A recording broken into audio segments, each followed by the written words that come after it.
Before everything else, I'd like to express my happiness that all of you have come here to this place and have come in the way that you have come, which means that you have come here in order to find and discover the highest thing which human beings can receive. That highest thing which human beings can receive,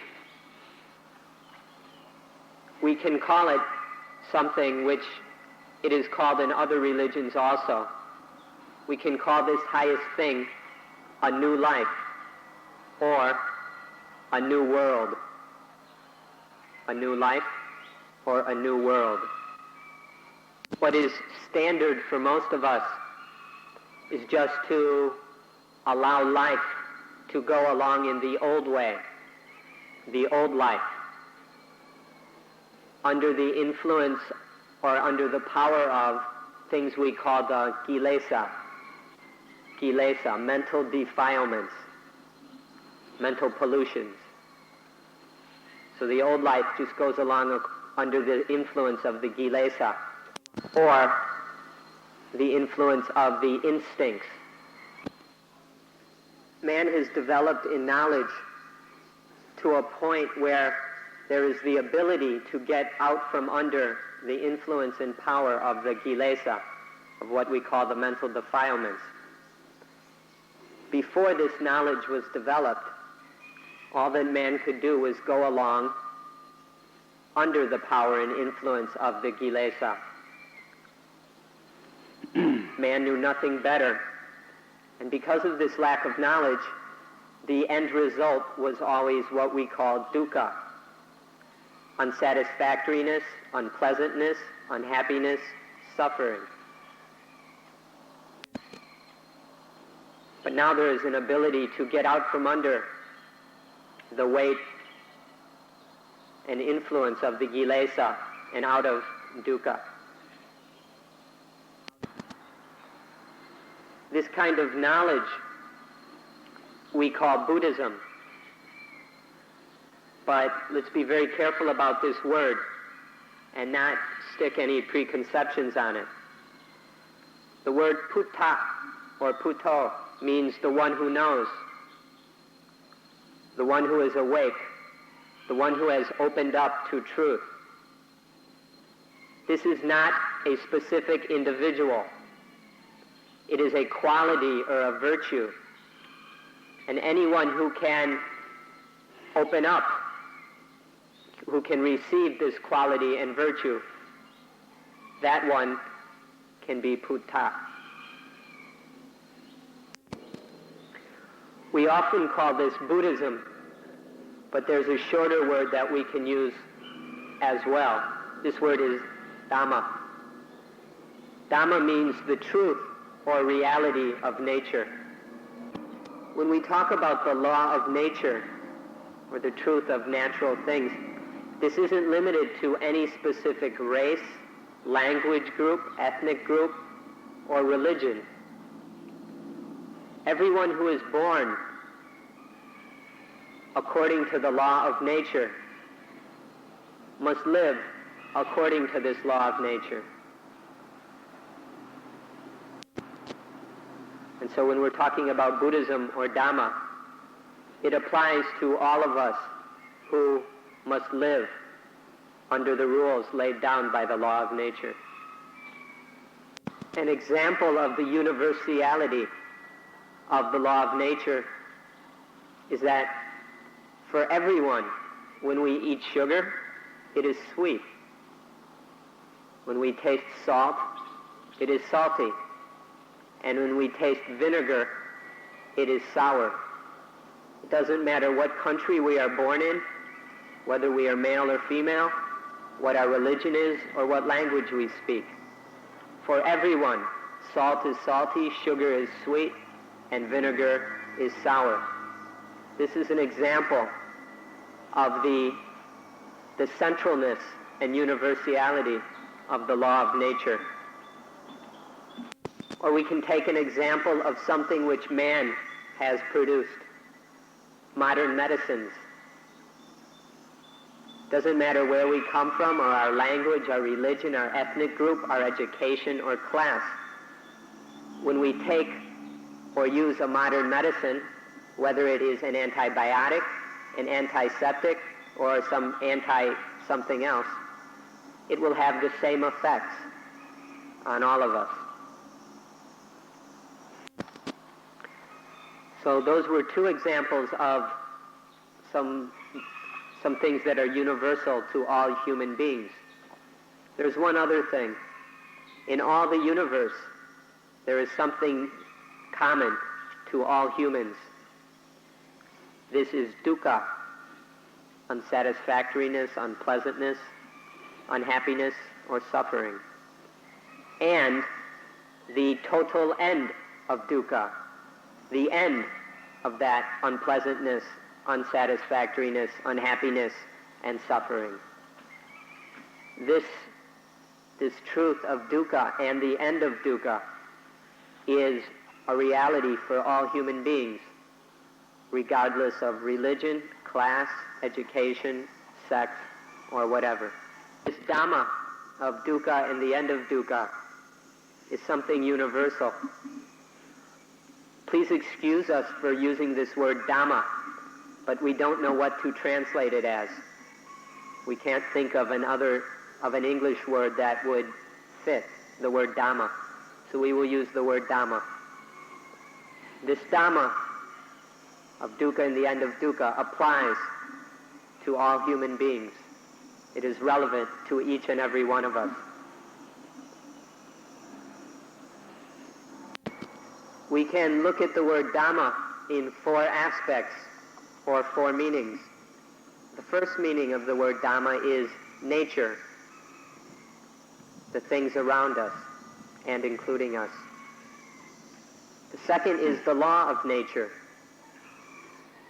the natural law of how all these things work. The third meaning is the duty according to the law of nature.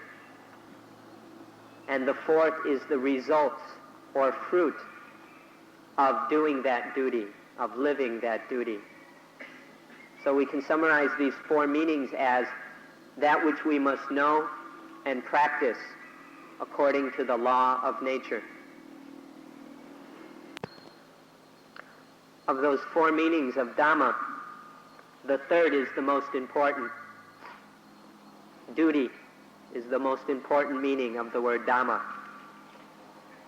This is something we have to know in order that we live correctly. If we live correctly, we will live free of dukkha. So we must know what this duty is, the duty according to the law of nature. If we wanted to have one definition of the word Dhamma that goes along with these four meanings, we could try the following. Dhamma is the system of practice that is correct and proper toward the evolution of human beings in all stages, on all levels, and in all aspects of that evolution of human beings. If we would like a shorter definition than that, we can say that Dhamma is what raises up, what lifts the practitioner up, so that the practitioner, the practicer, the liver of Dhamma doesn't fall into dukkha, into suffering. Without Dhamma, one would just go along without any controls or limits according to what we call the instincts. One would just follow these instincts, which would sooner or later lead to dukkha and lead to problems, illness. You've all heard about instincts, but let's correct your understanding of these a little bit. You must come and see that the mother instinct of them all, the one instinct that gives rise to all the other instincts, is the egoistic concept, the ego belief, this instinct that we all have of thinking in terms of ego, in terms of I and mine, in terms of myself. When this instinct arises, when this ego or self-instinct arises, it expands and grows into selfishness. And from selfishness arise all the other instincts. And if these later instincts are not under control, they will lead to problems. They will cause dukkha. This mother instinct, or of egoism, in the Pali language we call Asamimana. Asamimana, the distinguishing, the giving importance to I, the distinction that there is an I. And this, as it grows into selfishness,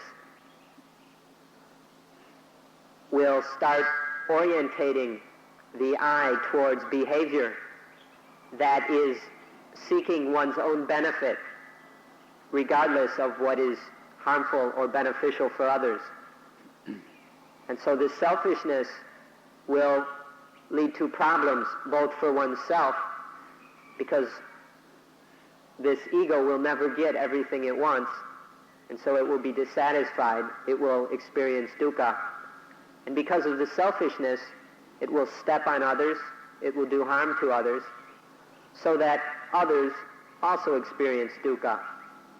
And so this ego belief and selfishness end up causing dukkha for oneself and for others. It makes dukkha for everyone. Selfishness gives rise to the mental defilements, the kilesa. When there is liking of the self, of selfishness, this leads to lopa, greed. When there's disliking of the self, this leads to tosa, anger or hatred. And when there's confusion of whether to like or dislike the self, then there is moha, delusion, ignorance, confusion. So selfishness is the root of the kilesa. There are many kilesa. We've mentioned 3, which are the sort of summary of all the others. These kilesa come from selfishness, from egoism. If egoism can be cut off, then the kilesa will no longer arise. So we must be very interested in egoism and see if we can find a way to cut it off.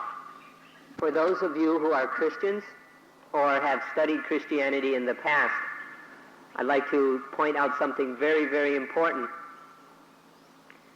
The Christian symbol of the cross has great meaning for the Buddhist. The cross has an upright, which is the I, egoism. And the cross piece on the cross is the cutting out, the cutting of the I, of egoism. This has tremendous meaning for the Buddhist. The Christian cross is something very useful for reflecting on in the practice of the cutting of egoism. This mother instinct of egoism, of asamimana or atta, this egoistic belief gives rise to other instincts, such as when there is egoism, this ego wants to continue. So there's the survival instinct. And to do that, there needs to be food.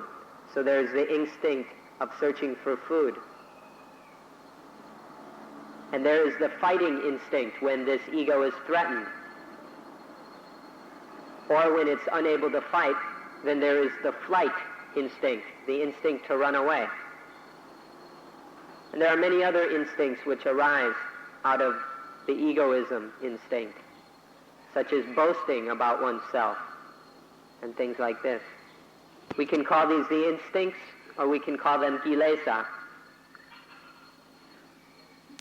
We have to see that these things are the most important things to us because they cause our problem of dukkha.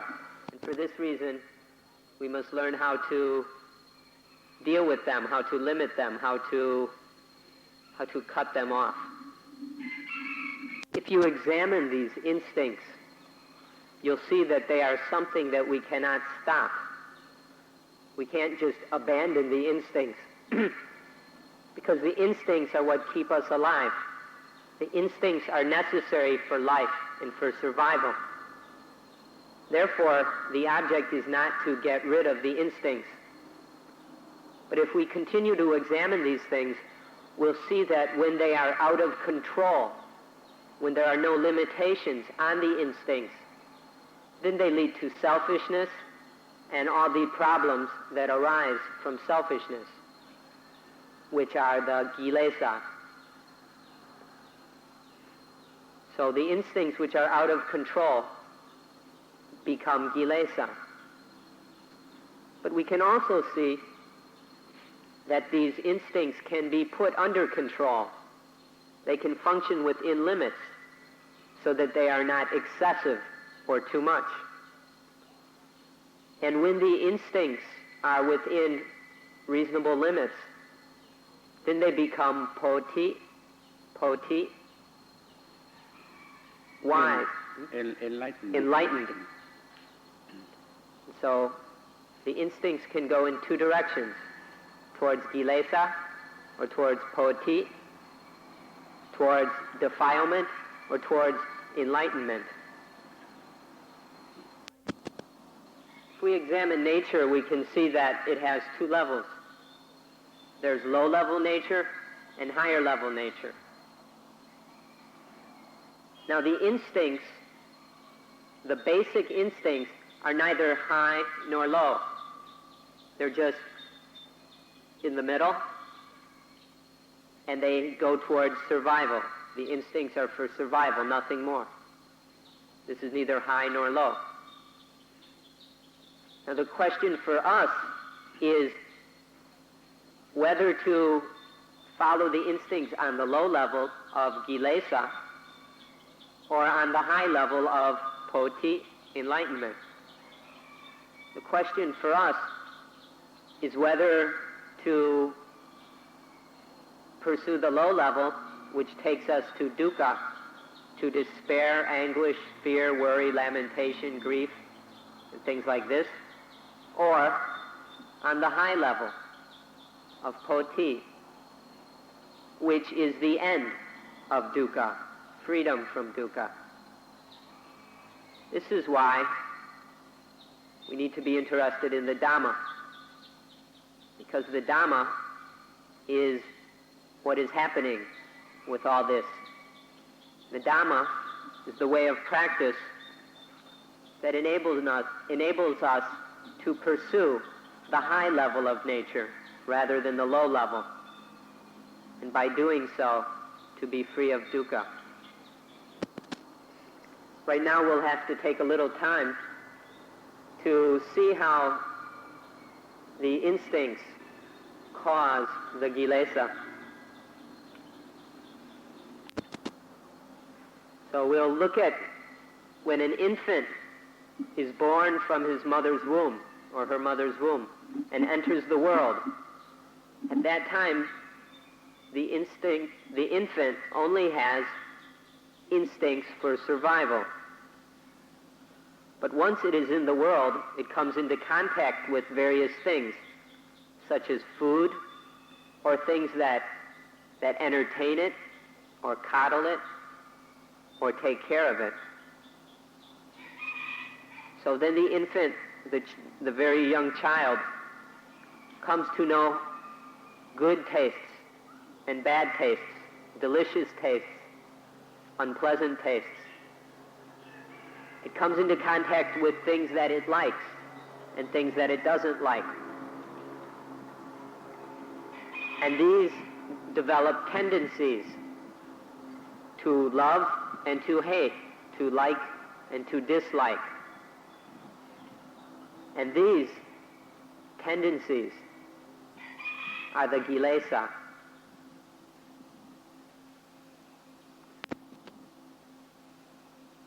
At first, the child was born with only basic, fundamental instincts for survival. But through contact with the world, ignorance develops. And this ignorance is the tendency to like and to dislike. When we can't control this liking and disliking, then we just act according to our likes and dislikes. Instead of acting wisely or with understanding, one just follows these impulses of liking and disliking. And then behavior becomes completely selfish. One's actions are completely egoistic. We don't like someone, so we just kill him. Or we like someone, we fall in love. These things are no longer under control, and they go towards too much. They become absorbing and go beyond reasonable limitations. And so selfishness gives rise to a world in which there are people hoarding wealth while many people are starving. Or people who are just chasing after their sensual pleasures of sex, food, clothing, holiday vacations, and things like this. There's competition, there's fighting, violence, both in the level of families or in communities, and very obviously on the world scene. So all this selfishness, all this liking and disliking out of control gives rise to a multitude of problems, which we can see on a global, on a national, and even in the small social scale of our families or circle of friends.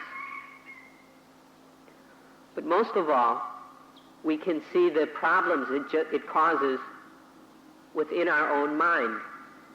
How the liking and disliking, this tendency to always judge something in a selfish, egoistic way, we can see how it disturbs the mind, how it's constantly interfering with peace, with coolness and calmness.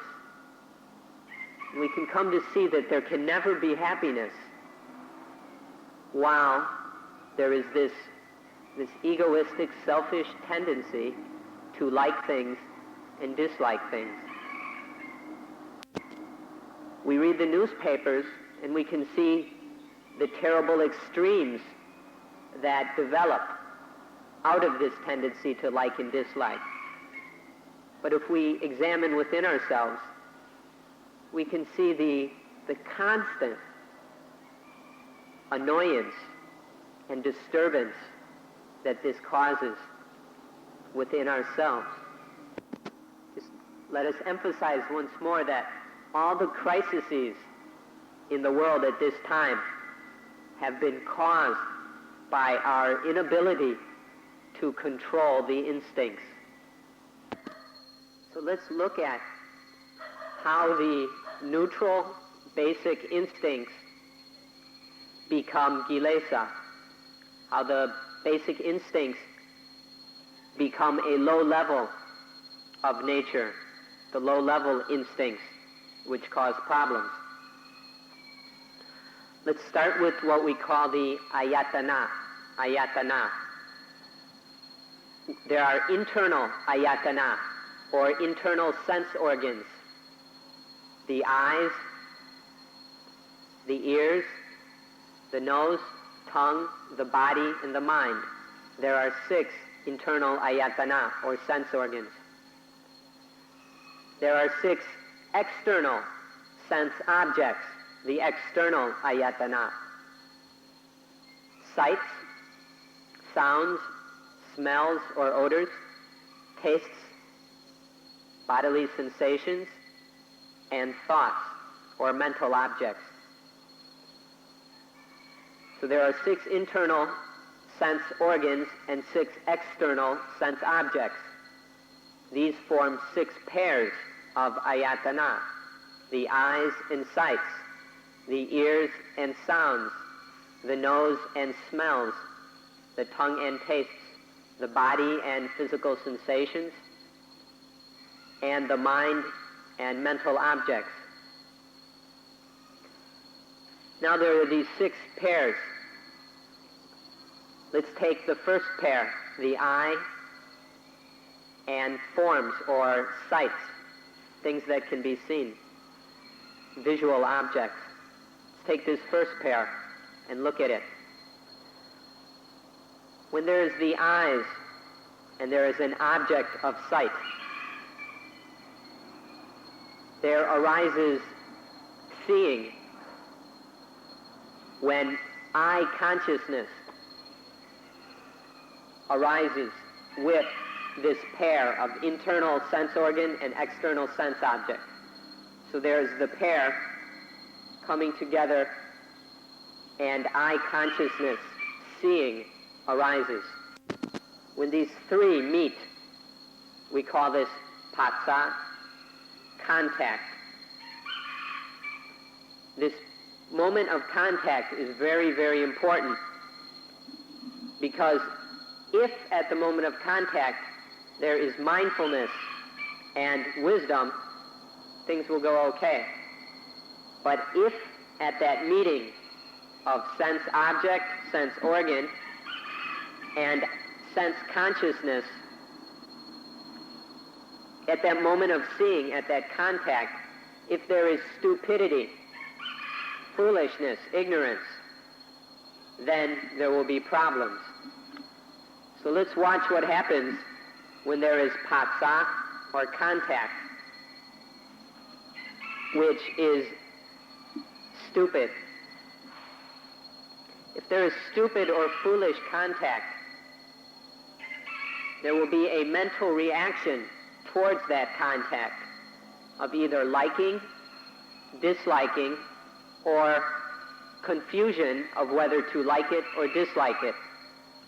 We call this vedana, which is often translated feeling. There are 3 kinds of vedana: liking, disliking, and not knowing whether to like or dislike. From these vedana will arise desire, tanha. In Pali, we use the word tanha. If we like the thing, if there's this pleasant mental reaction of liking the sense contact, then there will be desire for that thing, for trying to get. Or, if there is disliking, then the desire to get rid of will arise.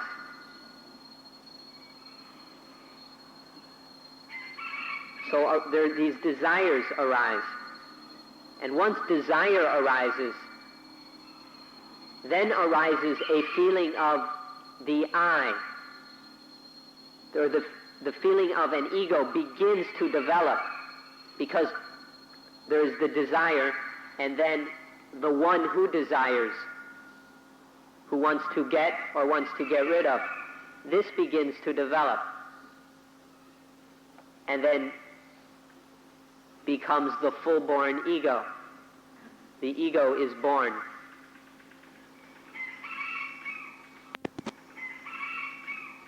And once there's this ego, it starts laying claim to everything in the world, saying, oh, this is me, that's mine.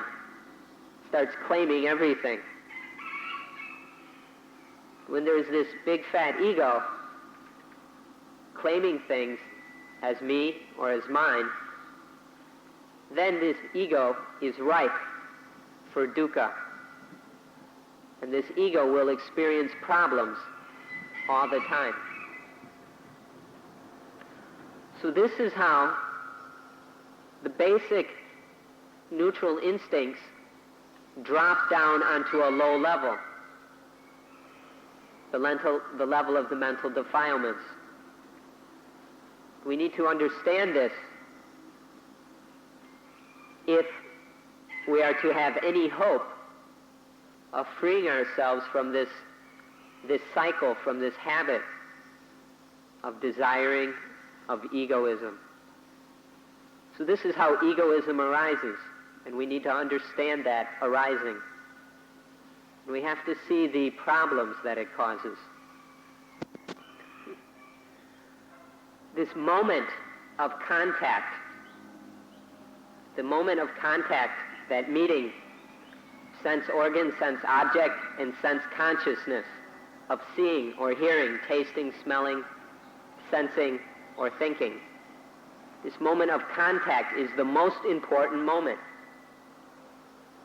If we are training in mental development, if we are practicing vipassana, insight meditation, if we are practicing vipassana, insight, if there is bhavana, mental development, if we are training these things, developing them, then at that moment of contact, there can be four things. Sati, sampajanya, samadhi, and panya. If at the moment of contact, sati is present, if it's quick enough to govern, to oversee this contact, then sati draws on panya, wisdom, the knowledge and insight which has been developed through vipassana, through meditation practice. Sati brings this wisdom to the contact, and then that contact is governed by wisdom.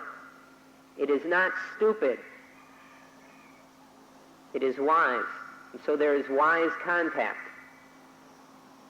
This wisdom, which is in the action of governing the contact, we call sampajanya, wisdom in action. Wisdom is an incredibly large thing. It is stored up throughout our lives.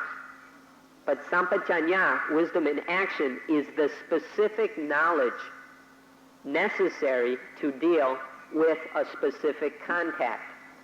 And so sampajanya is much more limited.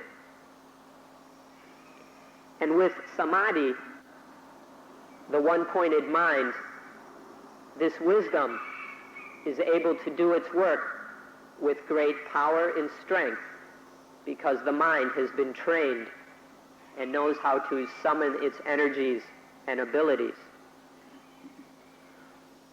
So if at the moment of contact, sati, sampajanya, samadhi, and panya have been trained and developed, then they can govern that contact. When there is wise contact, then there is no stupid vedana. There is no foolish or ignorant mental reaction to the sense contact. So that if there is something likable, there is no liking. If it is something disagreeable, there is no disliking. Hateful things are not hated. Lovable things are not loved. Instead of following the old habits of the ignorant mind,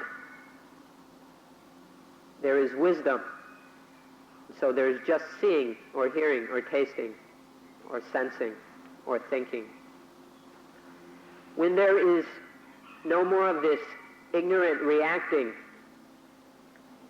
then there are no desires to get or get rid of, to be or not be, to have or not have. And when there is none of this desire, the one who desires, the desirer, does not arise. So the egoistic instinct, the ego belief, the I, the big me, the great I am, does not arise. So there's nothing to lay claim to everything in the world as me and mine, as I and myself.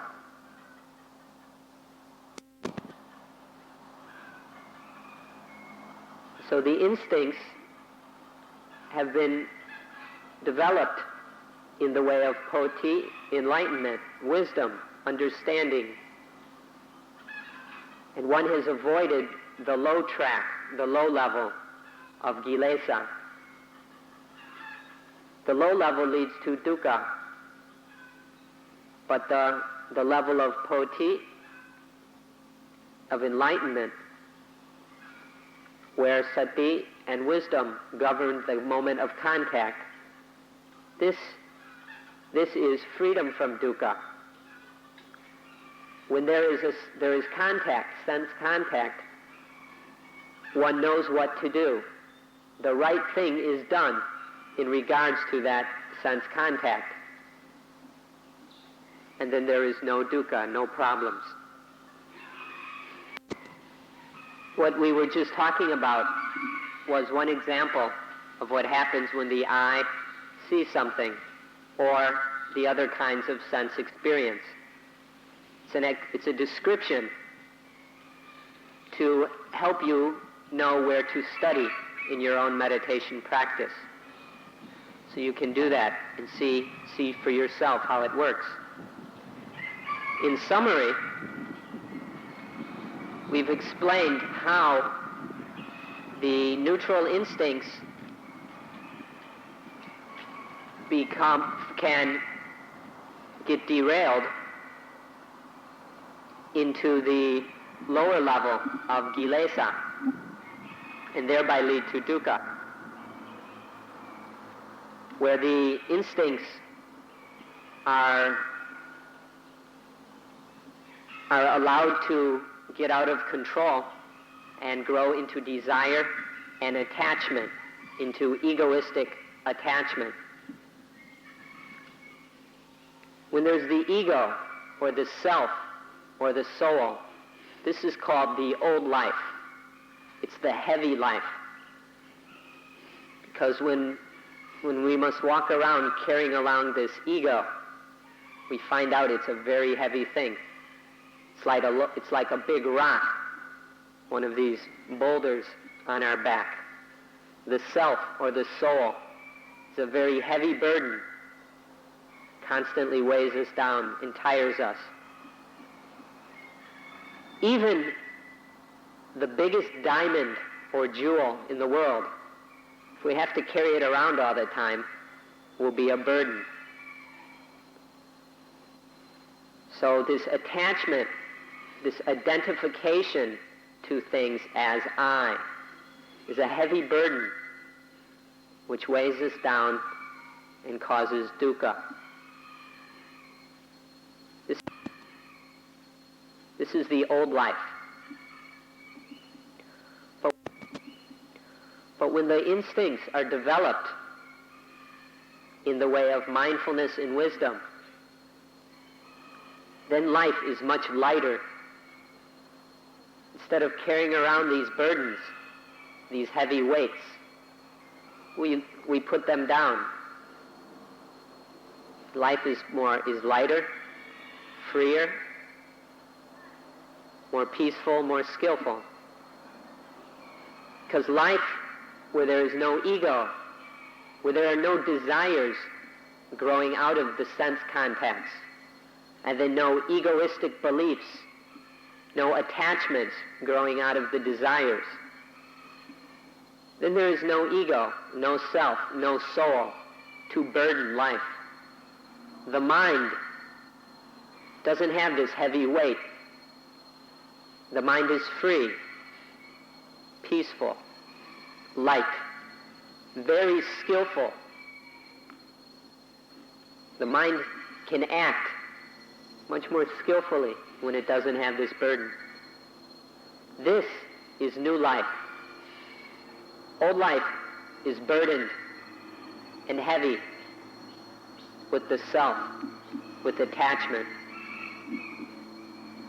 New life is free, light, skillful, wise. The difference between old life and new life is something that must be understood. Now, we want to make something very clear to avoid any misunderstanding, because one of the things that has been said goes against common sense. It goes against the general logic. The way we described it, first arises desire. Desire is an emotion or a reaction of the mind. Then this desire conditions a further mental reaction, which is the attachment to something as I or as mine. So be very careful and see that first is desire, then the desirer, the ego that desires, the attachment.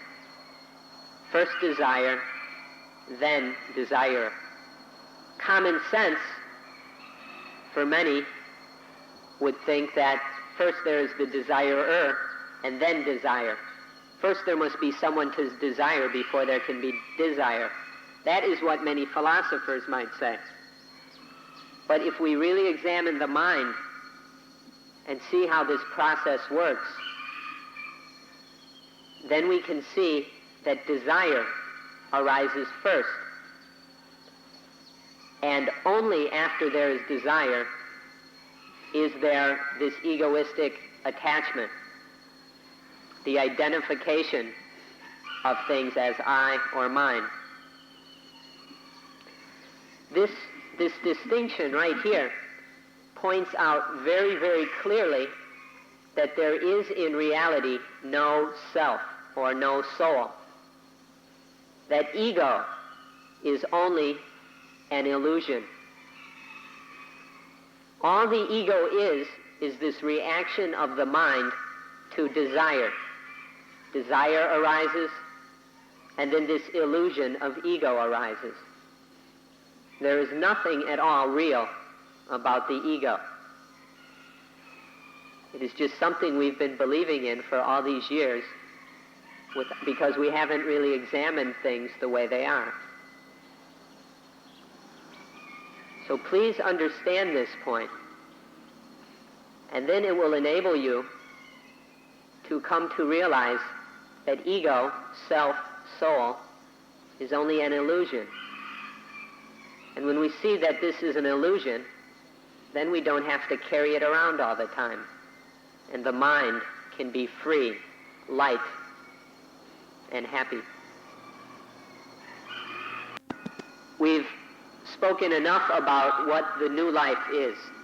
You should have an idea what it's about.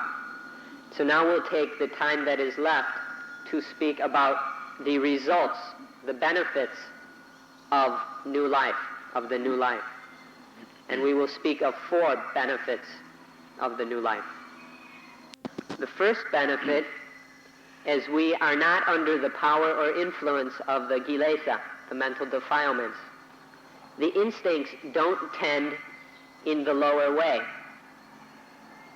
Instead, they're directed, they tend towards the higher path of poti.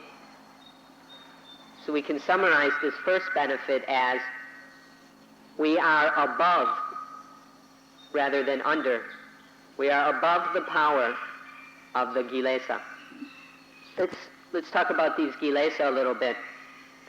We can, under the word kilesa or mental defilements, there are 4 groups or categories of kilesa. The first one is in Thai, niwan, or in Pali, nivarana, which is usually translated hindrances.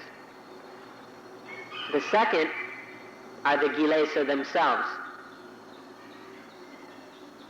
Then there is a third group, which we call the anusaya, the tendencies. And the fourth, the asava, or the cankers, or the outflows. So there are four groups of the kilesa. The nivarana, the hindrances, the first group, are a mental defilement which doesn't need an external object to call them forth.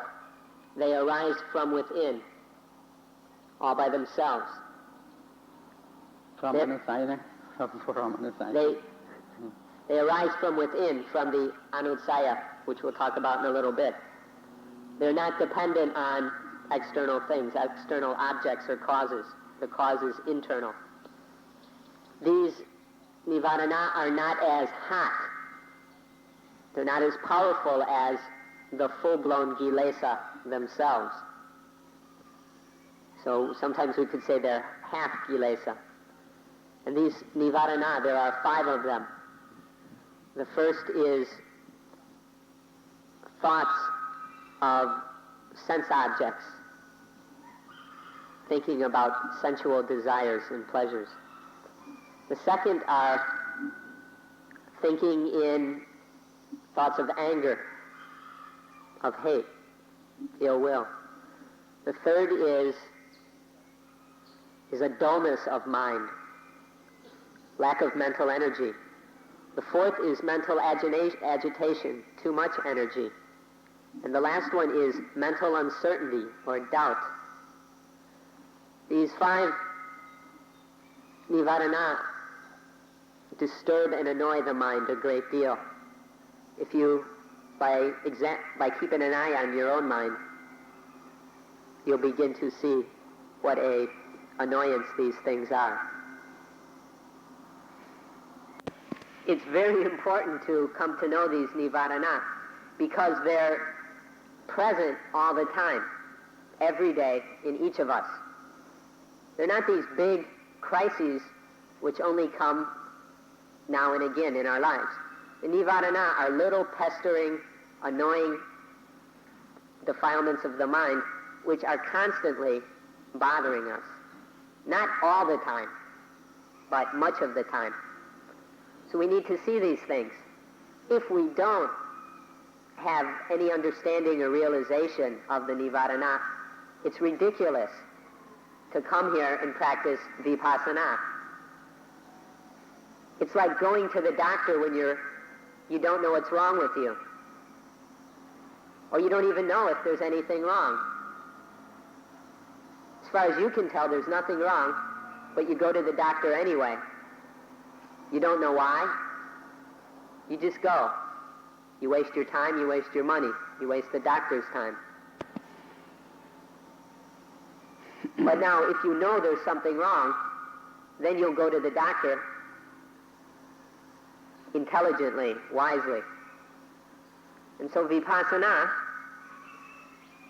is a cure for these nivarana. So we have to see these nivarana as they are disturbing the mind in order to be practicing vipassana in any intelligent way. We don't just do this vipassana because somebody tells us it's good for us. That's just blind faith. But if you pay a little attention to the mind, you will notice these nivarana, because there's not one of us here who's free of them. And when we begin to notice these nivarana, then we'll have a good reason for practicing vipassana, for doing meditation. The second category is the kilesas. Now we're calling all these things the kilesa, but now a more specific meaning is the full-blown, full-strength kilesa. These are much stronger, much hotter than the nivarana. These kilesa have external objects. This is the process we were talking about earlier of phassa, contact, leading to desire and attachment. So these kilesa are much stronger than the nivarana. There are many, many kinds of kilesa, but we can summarize into three groups. The first group is lust or greed, the wanting of these things, trying to get them. The second group is pushing these things away, trying to get rid of things. The second group of kilesa is hate, anger, things like this. The third one is sort of confusion, a spinning around of indecision about things, whether or not what to do about them. And so there are many, many kilesa, but we can, in summary, we can speak of these three groups. The kilesa come around fairly often, but they're not as common as the nivarana, but they're much stronger, much hotter. And when they arise, they're much more painful. They happen, but not as often as the nivarana. If one is free of these kilesa, you can call that a new life. The third category is the anutsaya. Whenever a kilesa occurs, it leaves a little deposit. These deposits are the anutsaya. For example, when the kilesa of greed arises, it leaves a little bit behind. It leaves a familiarity with greed or with lust. It leaves a tendency to lust or to greed behind. Or when there is anger, a little deposit, a little bit of anger is built up. Or a tendency towards delusion or ignorance. So as the kilesa arise, they leave behind familiarity with the kilesa, tendencies towards the kilesa, and these build up within the sandan, which is somewhere deep in the mind, but I can't tell you where. But the anutsaya pile up, and the more of them there are, the easier it is for the nivarana and the kilesa to happen. It's like a jar with holes in it, or a pot with holes. The more water you put in the pot, the faster the water comes out. So the more we pile up these anutsaya, the more kilesa and nivarana will be coming up. So this is the third category of mental defilements. The fourth category is the asava, which means outflows, is the literal translation, outflows, outfluxes. And so like we were saying, as the kilesa leave a little something behind and these are piled up, the more and more these pile up, the more and more the anutsaya grow. Then the pressure builds up, as in a jar or a pot that we fill with water. The more water, the more the pressure, which will force the water out at a higher speed with more strength. So here we have the kilesa filling up the jar with water. The jar that is filled with water is the anutsaya, and the water that's shooting out is the asava. So we have these, this is the fourth of these categories of mental defilement. So we practice the Dhamma in order to limit, to control, to overcome these four categories of kilesa so that they cause fewer and fewer problems. When they can be overcome or controlled, this is called a new life. The second benefit is happiness, genuine happiness. There are two kinds of happiness, genuine happiness and fake happiness. Genuine happiness is the steady lessening of the ego, of atta, of this egoistic belief. This is genuine happiness. fake happiness is all the running around and chasing after sensual objects and sensual pleasures, which we really shouldn't call happiness. All this wanting and getting and all this, we should, instead of calling it happiness, we should just realize that all it is getting lost in things, absorbing into things, being led astray by these things. It's not genuine happiness. Genuine happiness is cool, calm, peaceful. We don't have to buy it. It doesn't cost anything. We don't have to go anywhere special to find it. Whereas this fake happiness is hot. It's disturbing. It's confusing. It's difficult. And it's often expensive and dangerous and causes further problems.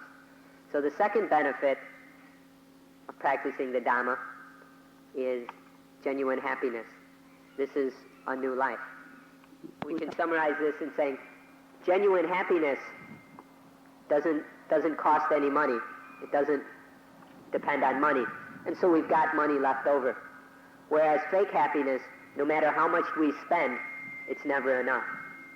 The third benefit is that we are ready. We are fit and proper to perform our duty. The mind has been trained and developed so that it is able to do its duty, to do the work that needs to be done. And this work, it doesn't matter whether this is the work of a layman, of a banker, a farmer, a policeman, a merchant, a tourist, or the work of someone who is ordained, a priest or a monk or a nun. Now, This third benefit is that there will be, first, ability to do one's duty. Second, skillfulness in doing that duty. And third, appropriateness towards that duty. The fourth benefit, and the last one, is that it is appropriate for us to socialize with others, or for others to socialize with us. When there is very little or no selfishness, no egoism, it is very easy to meet and mix with other people in a harmonious and friendly way. So, the fourth benefit is the ability, and not only the ability, but the appropriateness, the desirability that one socializes or mixes with other beings. So finally, we can summarize all this by saying that a new life is when one is no longer under the influence and power of the kilesa, or the instincts. When สุขแท้จริง when there is genuine happiness that comes from the steady lessening of the ego. When one is fit, able, and skillful in doing one's duty, doing the duty that needs to be done. And when one is fit and proper for being a friend, a companion, an aid, a helper for all other beings. These are the four benefits of a new life. So, we invite you all to be interested in Dhamma, to practice Dhamma, to clean up this mess of egoism, to slowly wash it away. This is what Vipassana is about, the cleaning up, the washing away of ego.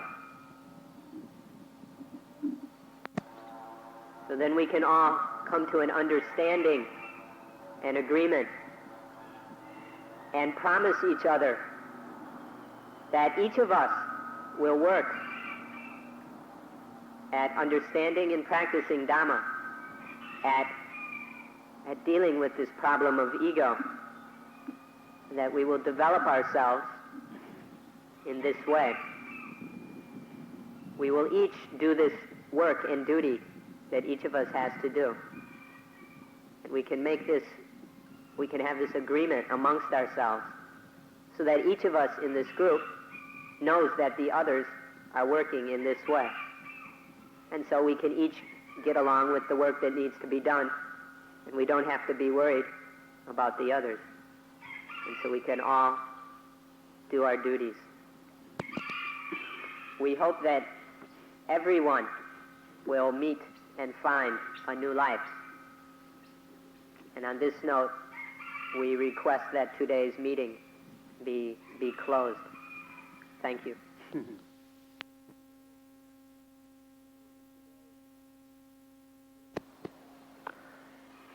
Today, we'll be talking about the tat, or tatu. Tatu is the Pali word often translated elements into English. Some of you may think it's a lot of nonsense. So please listen very carefully. Set yourself to listening as closely as possible. Otherwise, what is said will go past you and it will only seem like nonsense. The word tatu is, well, it's impossible to find a complete translation of this word.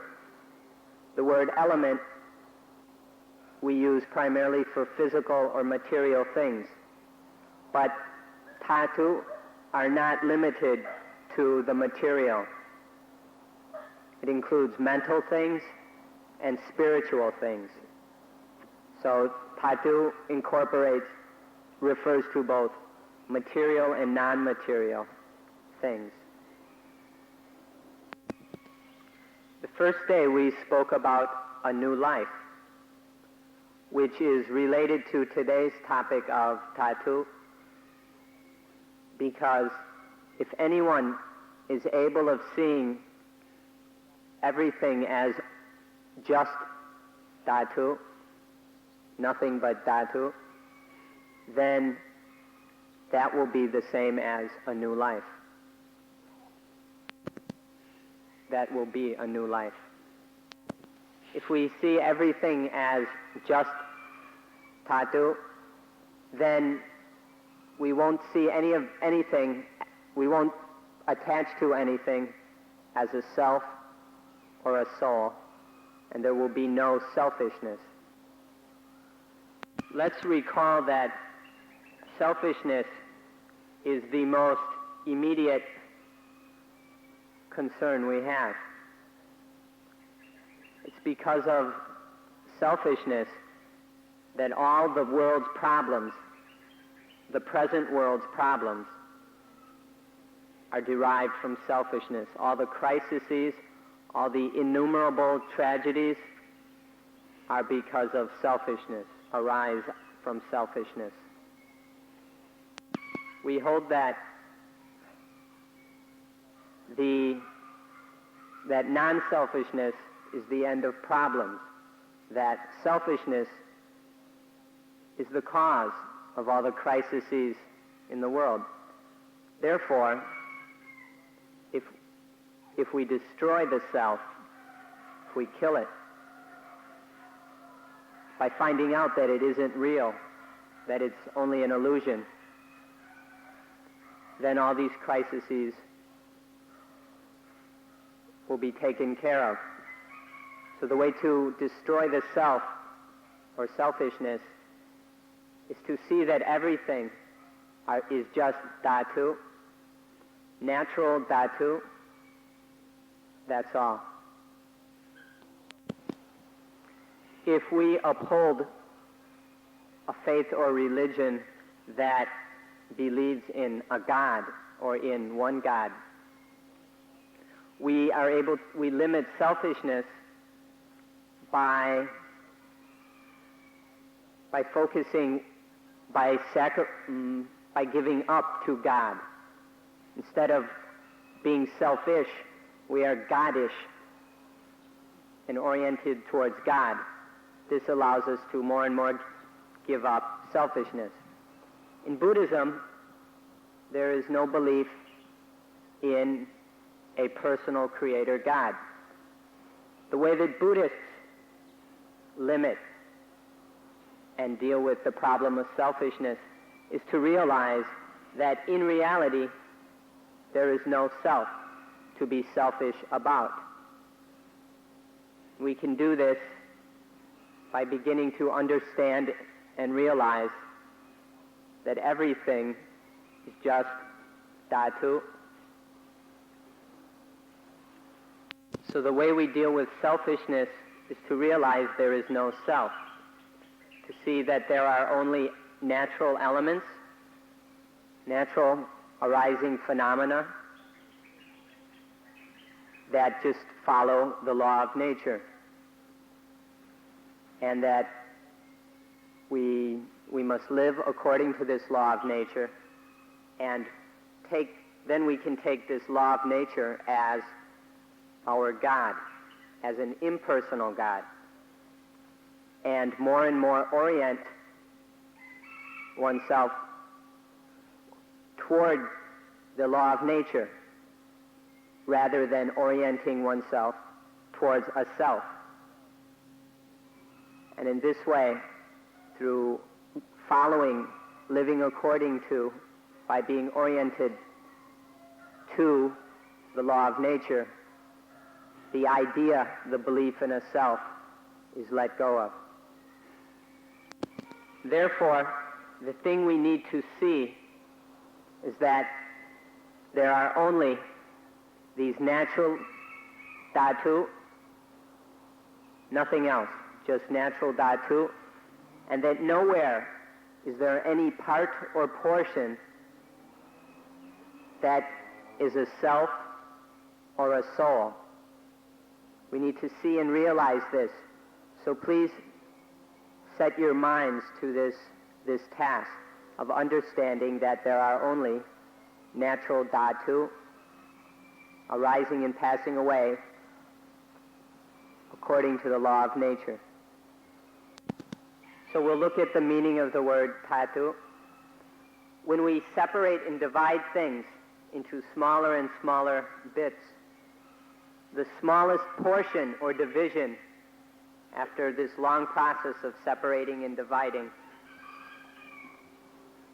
the smallest portion, when we can't divide anymore, is a dhatu. Now this is our usual definition, and it works with material things. But with mental phenomena, it doesn't work, because mental things are much too fine and subtle. And even more than what was just said, tat or dhatu are both natural things, but also supernatural. Dhatu are the naturally occurring phenomena and that which is above nature, or supernatural.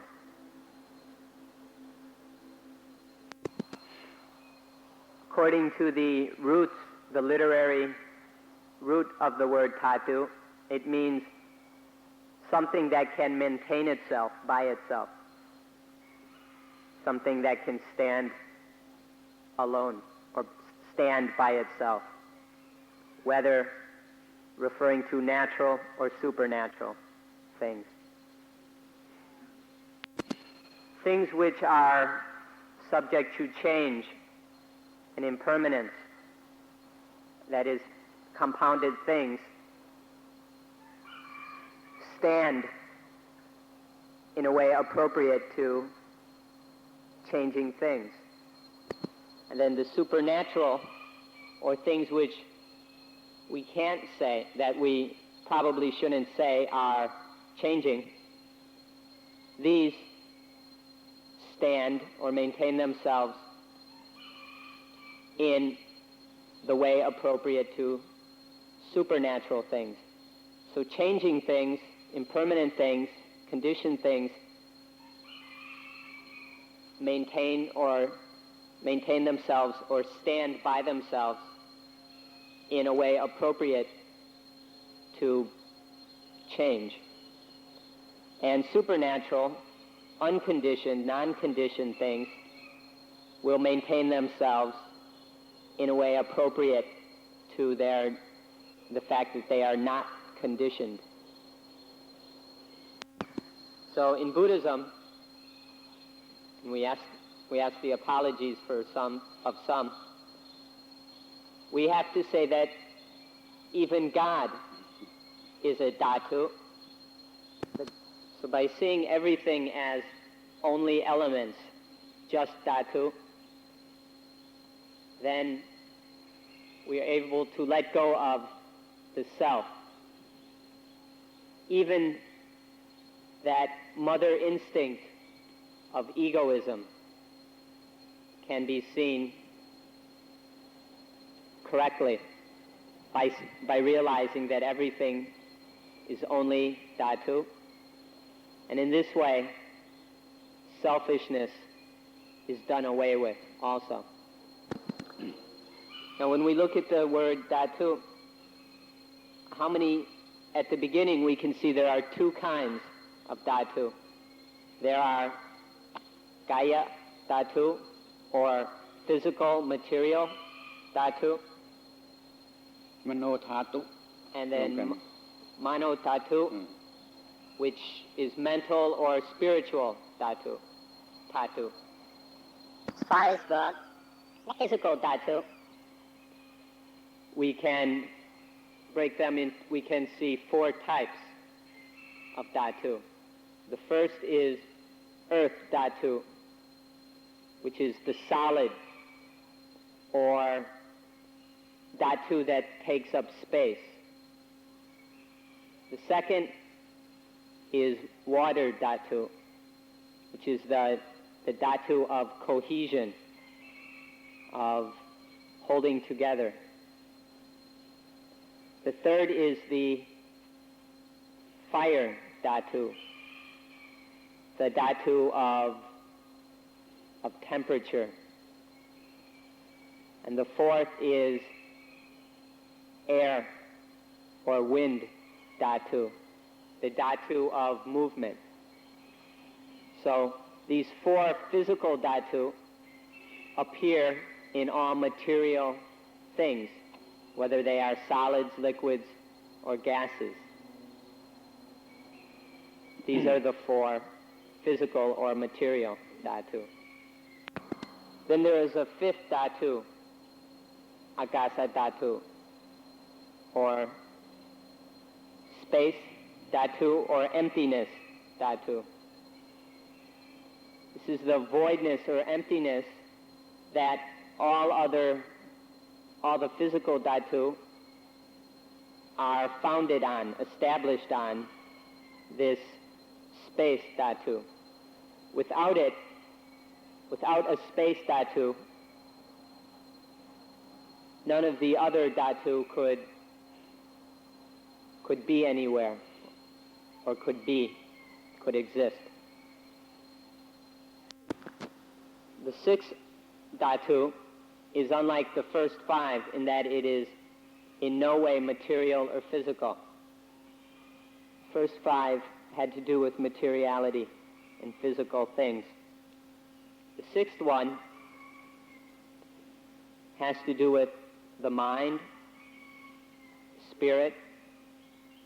We call it vijnana dhatu. Vijnana dhatu, or dhatu. It's mental or spiritual. You can say it's the mind, or the brain, or the heart, whichever you prefer. What we're talking about is what knows, what is aware, what thinks. This is what is referred to by vijnana dhatu. So if all we see are the six dhatu, then there's no selfishness. And when there is no selfishness, there is peace, there is joy, both inwardly, oneself is peaceful, calm, tranquil, and also society around one is also peaceful. By seeing that all is just dhatu, no self, no soul. If you look, you'll see that the goal of all religions is the control and end of selfishness. All religions have this aim and are the same in this way. The only differences are in method. Different religions have different methods of dealing with selfishness, of controlling and ending selfishness. In Buddhism, selfishness is dealt with as we're describing here. By seeing that there is no self, selfishness ends. Other religions have the same goal of ending selfishness. They just use different methods. Another finer, more lofty, deeper, more profound way of looking at dhatu is to see three kinds of dhatu. The first is Gama dhatu. Gama is things having to do with the senses, sensuality, lust, or coarse material dhatu. Sensuality or coarse material dhatu. Then there's a second kind of dhatu, which is material but not associated with sensuality or lust. This is rupa dhatu, often translated fine material dhatu. And then there is a third one, which is in no way material. This is arupa dhatu, formless or immaterial dhatu. All the things in the universe can be seen as these three dhatu, or tat. I'm sorry. In English, it's usually spelled D-H-A-T-U, and so I sometimes say dhatu. In Thai, it's pronounced thatu, so that's why I mix these up.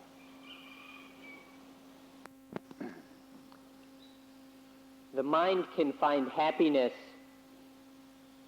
in the Gama dhatu, in sensuality and sex. This is one kind of happiness which the mind can experience based on the coarse material or sensual realm dhatu. Or happiness can be found in pure matter, in fine material dhatu, such as the concentration of absorption through the practice of anapanasati. This is a finer kind of happiness based on pure matter rather than on sensuality. And then the mind can also experience happiness based on what is not material, what is formless or immaterial, such as the space dhatu and the consciousness or spiritual dhatu. This is a third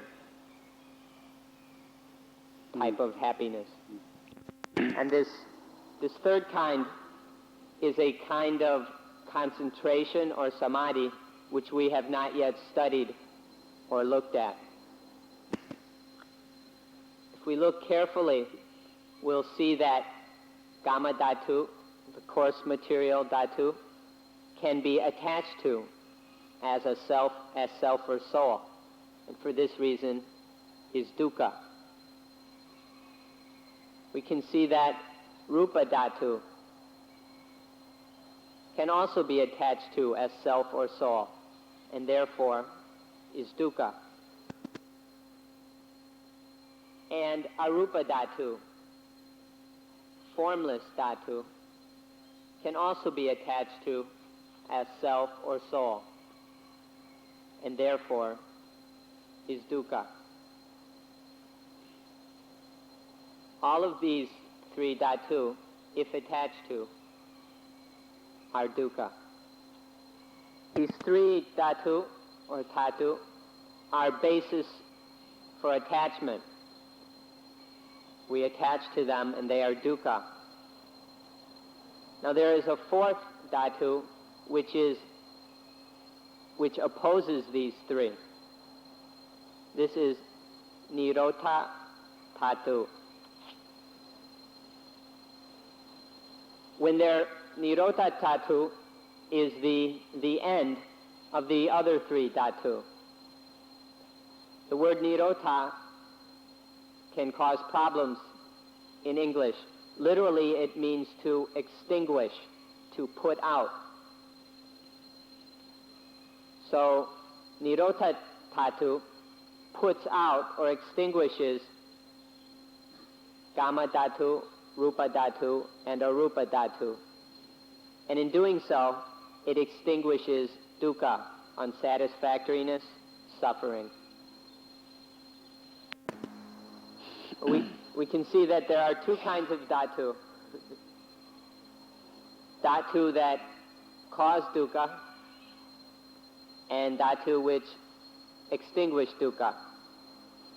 There are dhatu which are the basis of, the cause for, lead to the arising or the birth of dukkha, of unsuffering, of suffering or unsatisfactoriness. And on the other hand, there's the dhatu which is the extinguishing of this other dhatu. So there is the dhatu that causes dukkha and the dhatu that extinguishes dukkha. There are many different ways of classifying the elements, the dhatu, and so please listen very carefully so that you understand properly.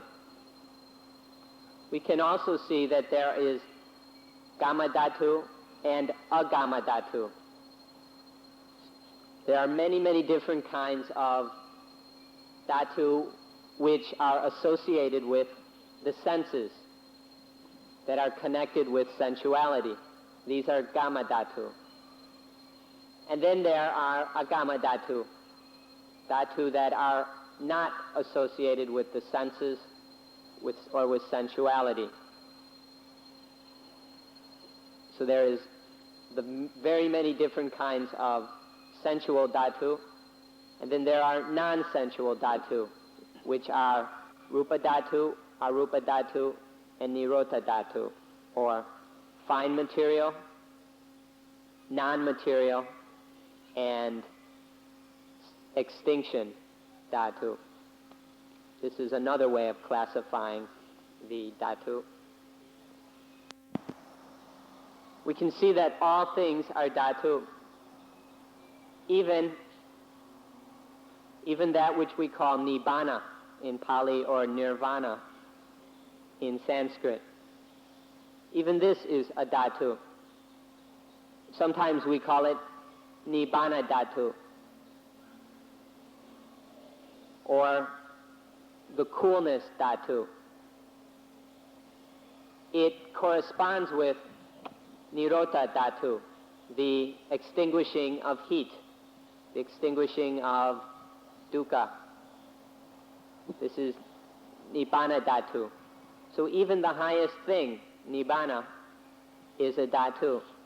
Everything from the highest, nibbana dhatu, to the smallest particle of dust or dirt, all these are dhatu.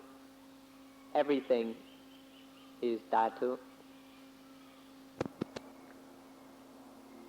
Or to summarize all this in another way, we can see that there are two dhatu.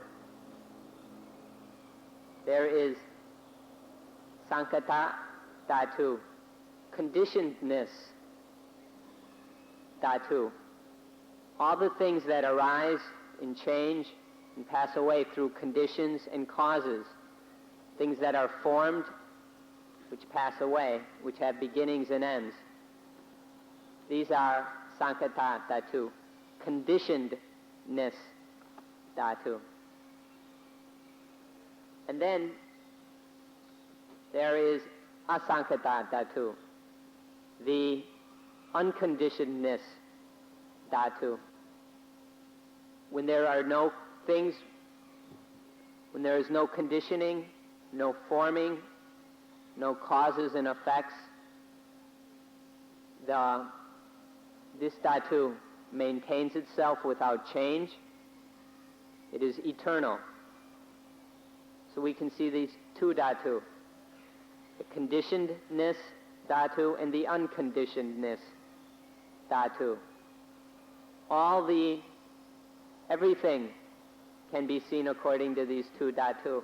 And if you fully understand this, asankhata dhatu and sankhata dhatu, then you will understand everything that there is to know about dhatu. This is the same as in the beginning when we spoke of dhatu which go according to nature, which proceed according to nature, and dhatu which are above nature. So natural dhatu and supernatural dhatu. So there are the natural dhatu and the supernatural dhatu. The natural ones proceeding, arising, and passing away according to nature. The supernatural dhatu is freedom. It is liberation from this arising and passing away. This is a new life. So new that it's newer than new. It's really stretching the meaning of the word new. But the supernatural dhatu, which is the base of freedom, of being above natural conditions and conditioning, this is a new life. Now, whether you understand this or not is another matter. Please try to understand it so that you don't see it as all a bunch of nonsense. By seeing that there are only dhatu, that's all there is, just dhatu, then, and that there is within all these dhatu, there is no state or condition of self or soul or some permanent entity, some permanent essence. When we see this, then there is new life. There is understanding of things as they are. This is coolness, and the mind is liberated. It is saved, delivered. You may think that this teaching is very bizarre, that it's strange, and we are quite certain that Buddhism is the only religion that teaches this kind of thing. This is because all the religions which believe in a God and a soul and things associated with the soul are coming from that point of view. Everything is based on and related to, associated with the soul. But in Buddhism, we don't use that point of view. We come to see that there is no self and no soul. We uproot this idea, this concept, this way of perceiving reality, and thereby see that everything is only dhatu,